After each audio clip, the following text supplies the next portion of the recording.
Hello guys, welcome to my channel. Today we are discussing about the SN1 reaction. So SN1 nothing but the unimolecular nucleophilic substitution reaction. Okay, for this we have taken the tertiary butyl bromide and in the moderate temperature, and we have taken the nucleophile, that is OH minus.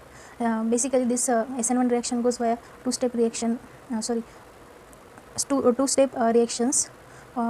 First of all, the tertiary butyl bromide will and the tertiary butyl bromide, the bond between C and Br will cleave heterolytically. So what happen here?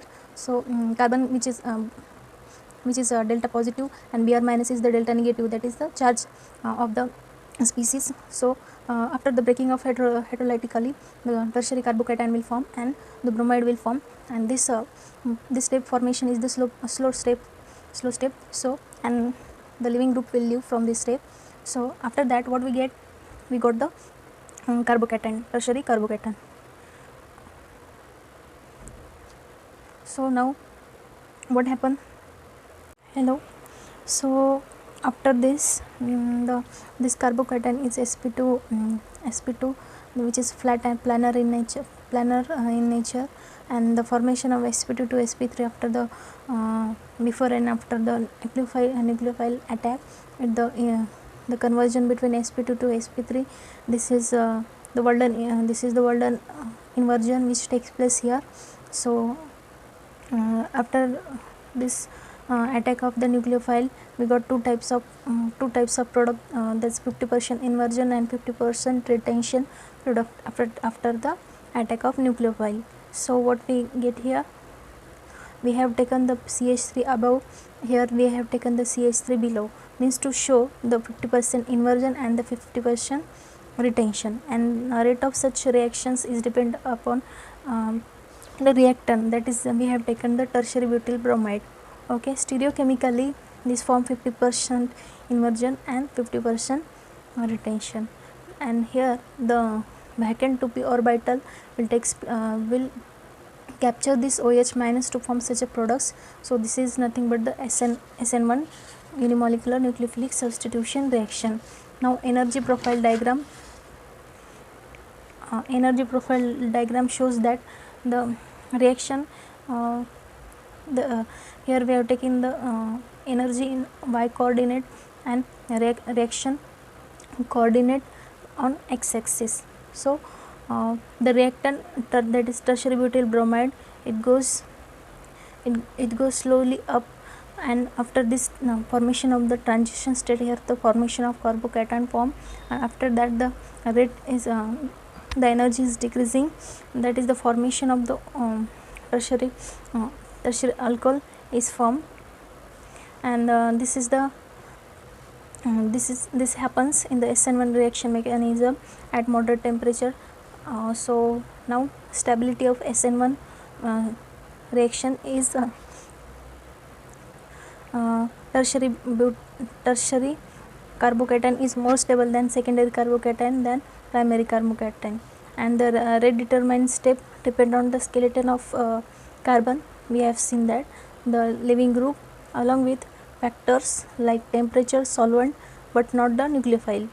Okay, now what happened after the SN1 reaction mechanism? we move towards the SN2 reaction mechanism. Basically SN2 reaction means just a backside attack, where we have taken the methyl bromide and the nucleophile OH minus, and this attack takes place at the 180 degree. Why? Because the OH minus is attacking at that the Br minus will leave. So this also happens in a moderate temperature. And what happened here? We have taken the CH3. This we can write this like CHHH and Br. Here NaOH, the OH minus can attack this carbon, and the Br minus will leave, and we form the methanol as a product. So and the rate of this reaction is depend on the reactant also and the nucleophile also. So this is called as the SN2 reaction mechanism, where rate depend on both.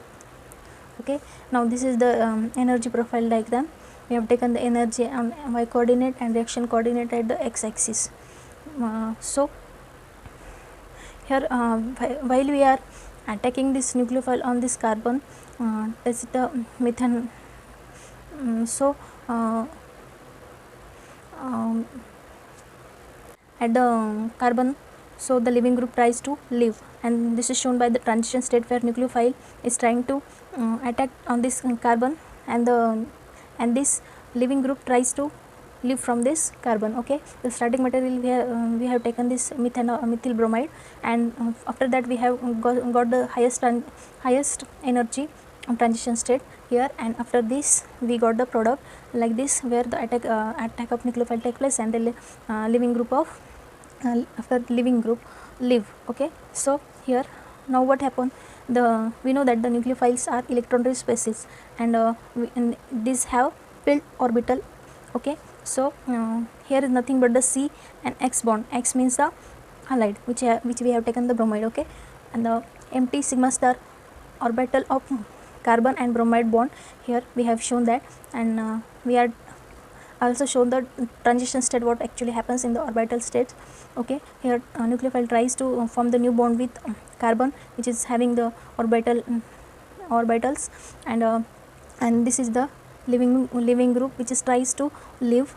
So what happened, the p orbital of carbon, here we have shown a new bond trying to form, and old sigma bond being broken. Okay, after this breaking of old bond, we got such a nucleophile attacked to this carbon, and we got such a new sigma bond formed between nucleophile and the carbon, that is the in between CH3 and the nucleophile.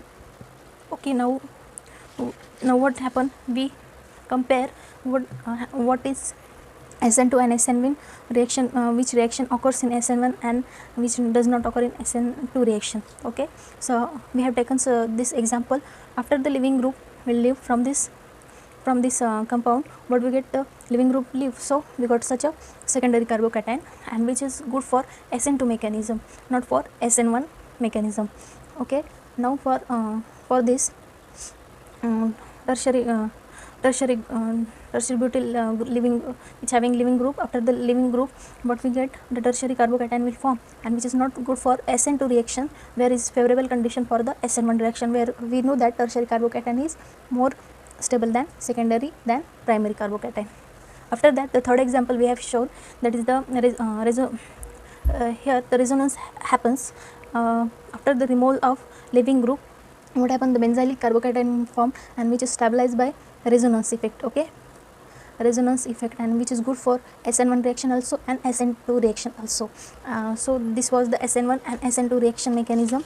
So now some points, that rate of SN2 reaction depends on the nucleophile as well as the carbon skeleton as well as the nucleophile, so living group, as well as usual factors like temperature, solvent, which we have taken already in the reaction, and alkyl group, primary alkyl group always try to react by SN2 mechanism and never by SN1.